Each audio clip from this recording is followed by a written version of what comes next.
Welcome to a very special edition of Dan Really Likes Wine, brought to you from Fothergill Island on Lake Kariba, which has been my home for a few days, with some very good friends of mine, including my two special guests today, who are not only very well-known figures in the rugby world, but also have a rather intimate knowledge of the world of wine, having spent some time living in Bordeaux. Now very happily back in Africa, and I think I can say very happily in Zimbabwe this week. Aimee and Steven Kitshoff, welcome.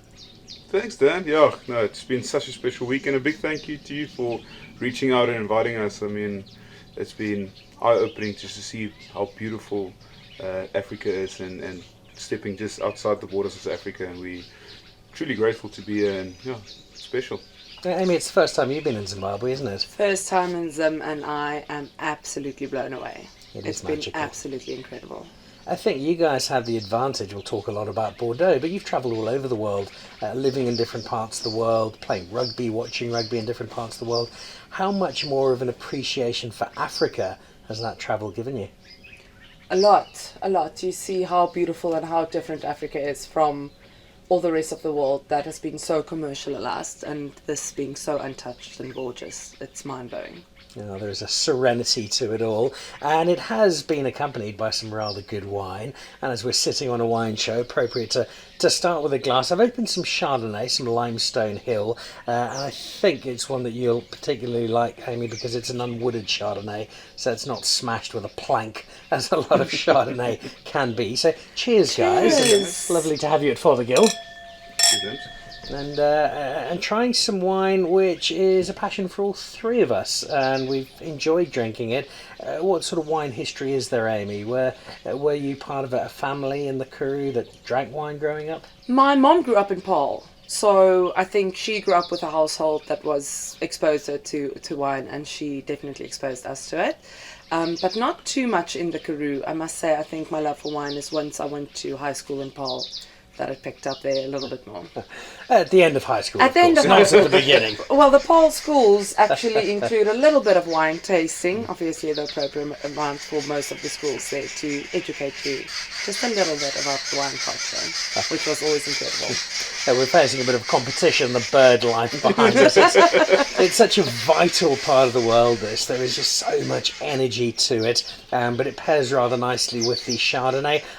What about you, Kits? You know, and I worry that maybe, certainly at the start of your career, there might not have been much wine, because you, of course, were the guy who decided instead of going to Matric Rage, you wanted to stay on with the Stormers and do weights and training. So was there a wine culture in the family? When did you yourself get into wine? Yeah, very similar to what Aim said. The family wasn't too big. They enjoyed their wine, but they were very low-key, easy wines to drink and to get their hands on. But probably my appreciation came from being at school in Stellenbosch at Port, and we also had a wine appreciation class that you can take. So we tasted wines, spoke about it.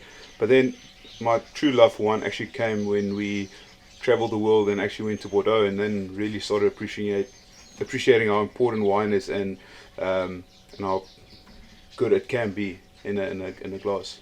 We've got some Bordeaux varietals to get to in just a moment. If you look back at some of the wine memories outside of Bordeaux, was wine something that perhaps you would have celebrated with when you'd won a World Cup or won a big game of rugby? Dan, to be honest, not really. I think we stuck more to the beer and the brandy, but it's a kind of wine. It's a kind of wine. A Brandewijn. But we have some unbelievable great memories from a wine trip we did in 2019 World Cup, which probably Aimee would love to elaborate a bit more on. But it was Petrus, and we just unbelievable. We had a couple of the players there, drank some of the wine, and everyone just appreciated how beautiful that red is. And it's just, for me, it was just such an experience. Seeing the chateau, tasting the wine, meeting the staff and the winemaker, it was just such an incredible experience.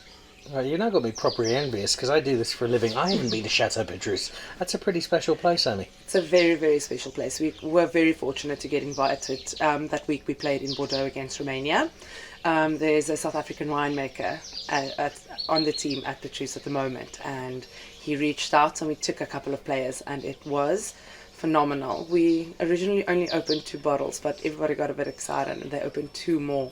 and everybody was just blown away by them being so generous and amazing. And that chateau is absolutely breathtaking. And even guys like Peter Steff, who normally never drinks in the week, got stuck into a couple of glasses, which was pretty amazing to see. It just speaks value or volumes of the value of the wine we were drinking. He phoned his family on the bus straight back from Petrus on the way back to Saint-Emilion side, and he goes, "You wouldn't believe it. We just had Petrus." And his family said, "You're lying." And he said, "I promise." And he was on the phone trying to convince his family and promising them that he really did just have a bottle of Petrus. Of course, his family has a wine estate in Kluvenberg, and they're a big family of wine drinkers. Who are the other wine experts, the sommeliers at large in the greater Springbok community? I think Frans Maladber's got a great appreciation for wine. I think he's left the old days of drinking beer and brandy and completely switched over to a glass of good red wine. But yeah, I think the guys appreciate what the value of wine is and how great it tastes. So you would say Dan, who loves wine, I think a lot of the players appreciate that and also thinks in the same way. And Coach Jock, we know that he was. And Jock drinks a lot of wine. Let's have a look at the wine we're drinking here. Unwooded Chardonnay, Limestone Hill, Robertson. So about as close to the crew as I could find from the wine list here at Fothergill Island. I really enjoy this. Is it wine that the two of you guys like? Yes, 100%. It's nice and fresh. For me, it's got a great colour, and I just enjoy the smell and the taste, and it's a very easy drinking wine for me. It is indeed. It's very crisp and light, so easy drinking, especially at this beautiful weather we've got here. So hot, this is perfect with this kind of weather. It does. It's a lovely temperature. It's got a great deal of presence to it, but it does go down rather quickly, doesn't it? It does.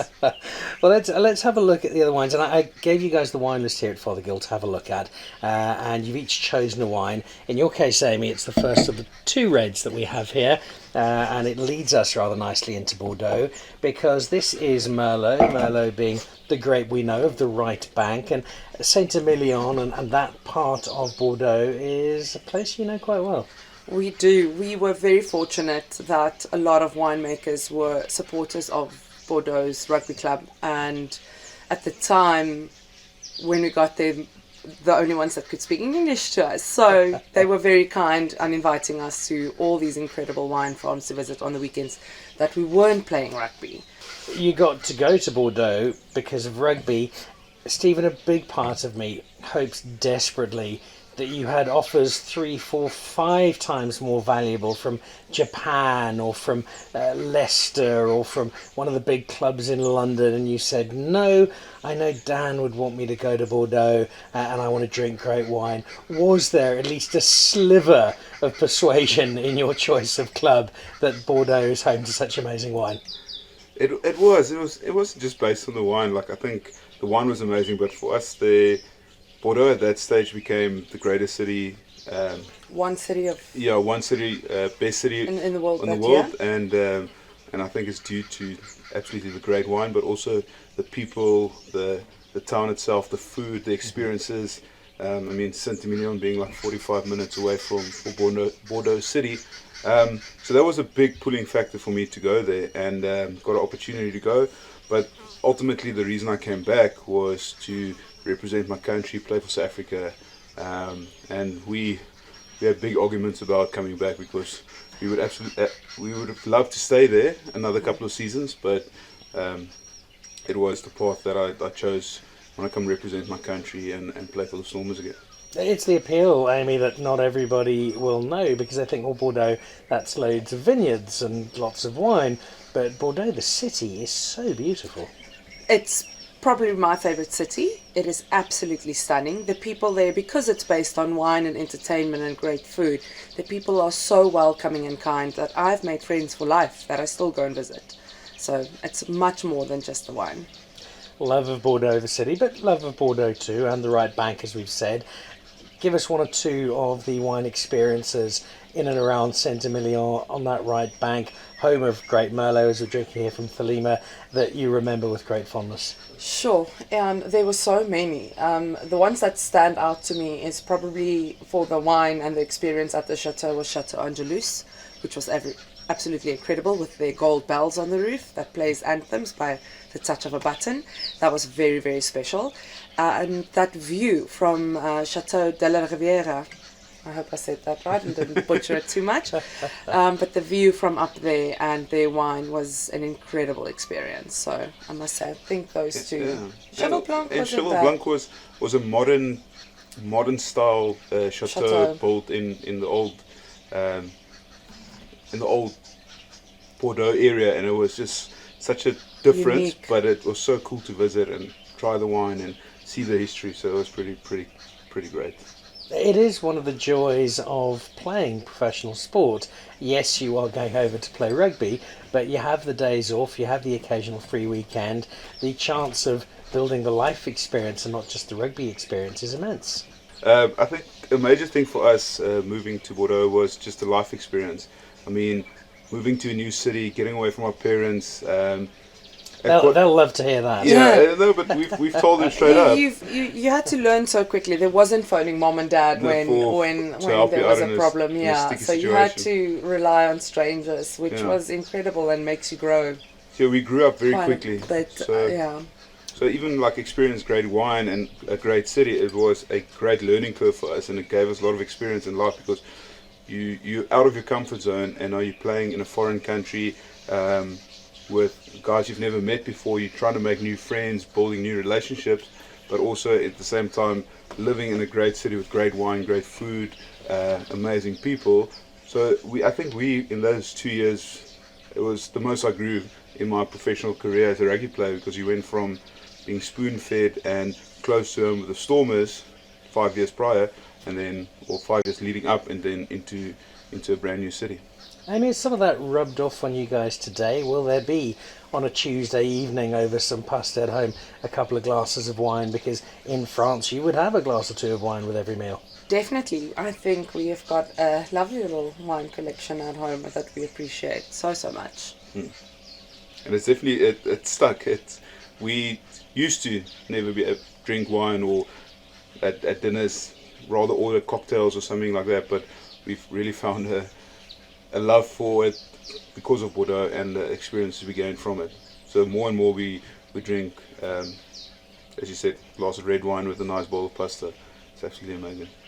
You've chosen a great wine here. The Webb family at Thelema have been one of the great pioneers of Merlot in South Africa, and that gives it a nice nod to the part of France you really love. Kitsy, you've chosen the blend, and you've gone Rupert and Rothschild, which I think has got a number of nice touch points. And as I reach out to acquire my glass of this, it is Cabernet Sauvignon, it is Cabernet Franc, it is Merlot, it is a bit of Malbec, so it's got the great Bordeaux backbone to it.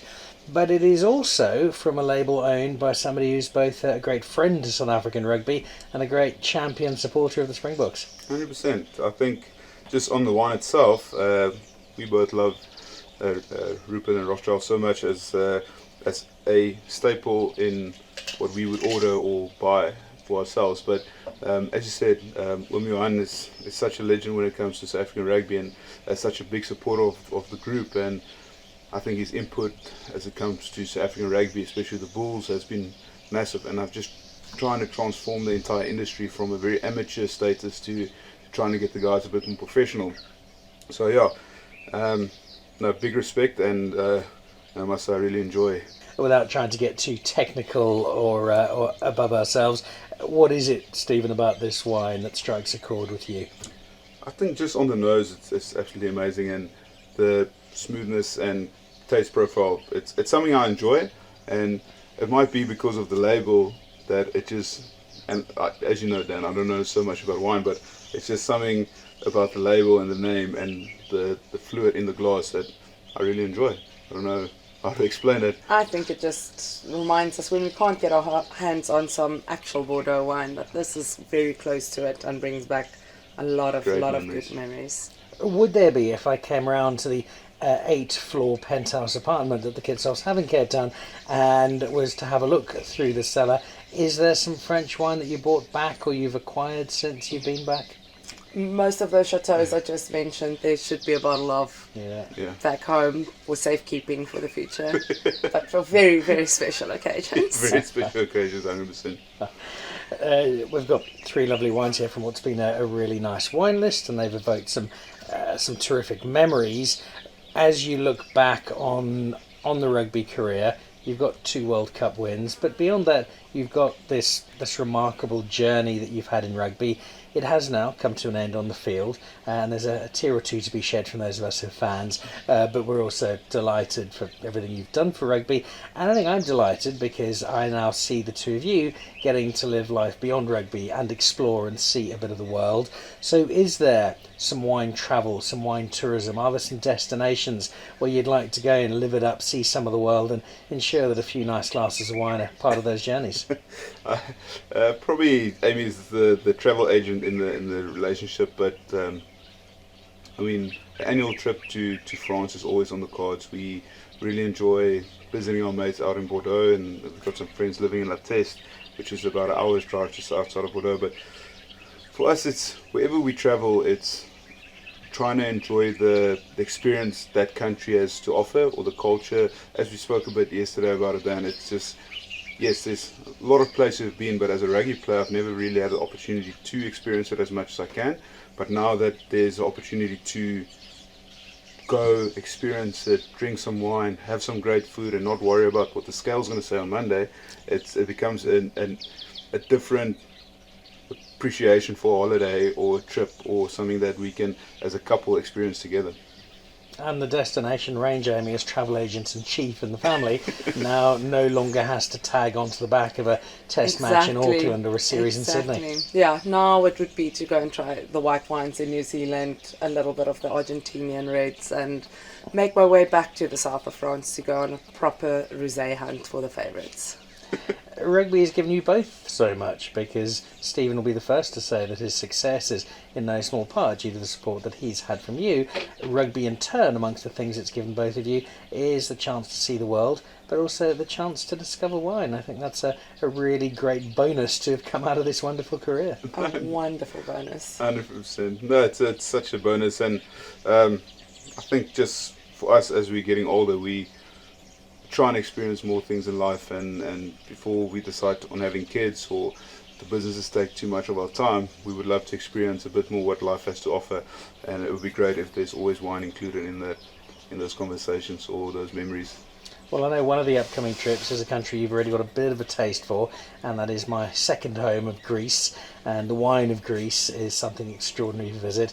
But I'd like to think there's possibly, on the back of a rather successful Zimbabwean adventure, one or two other trips, maybe a Mendoza wine and rugby trip, or explore please. some more of Europe, because I think we share both that love of travel and adventure, but also that delight in discovering new wine and discovering the magic around it, and the best part of it all, which is sharing it with good friends. 100%. Some really good friends were made this trip over some wine. Exactly. So it always brings everybody best of memories. Also, something I'm looking forward to is, as not being judged at all, is a nice, good ski trip where I can post it on social media at least once. And your agents and insurance too. Hold on, have a go at you. I leave you with a final question, and I'd like it to come from both of you as an answer, because you've both spent so much time in the rugby community. And I won't give you an exact number, but come up with 3, 4, 5 or so.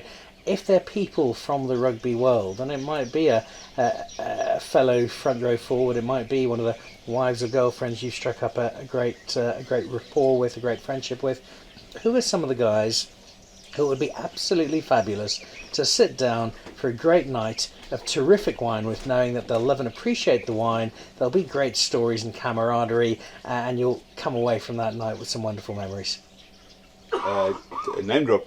Name drop away. I think probably in my rugby days, a guy like Franco Low was quite special for me, and he was my bus partner. Played 2019 World Cup with him. I think Skalk Berger, from me as a junior, him as a senior, was such a great role model and ambassador. And then there's guys like Frans Malherbe. I think his appreciation for wine is just something unique. I think he's probably tried every single red wine available in Stellenbosch, And probably not just once. probably twice, as you said. Yeah.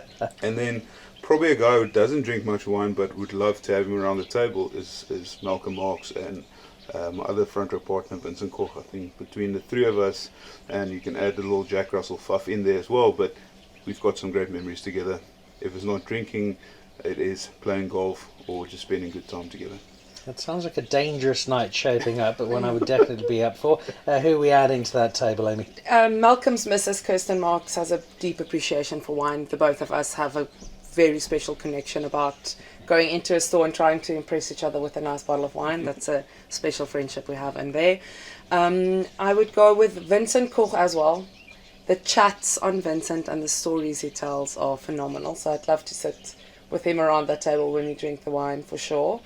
I think another one I really enjoy with is Mr. Jacques Nienaber.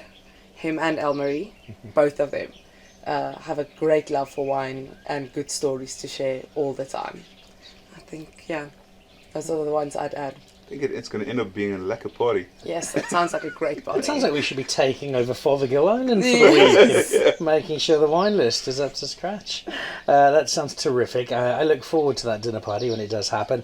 I also look forward to, and I would love this to happen at some point, I'd love to spend some time with you guys in Bordeaux and be able to see it through your eyes and watch those memories be relived over some great glasses. So perhaps that is on the cards. But for now, we do have some holidaying still to finish, because there is a boat and some fishing and some sundowners on Lake Kariba here at Fothergill Island. And certainly for me, this has been one of the great holidays I've ever had. And I think you guys have had a pretty good time as well.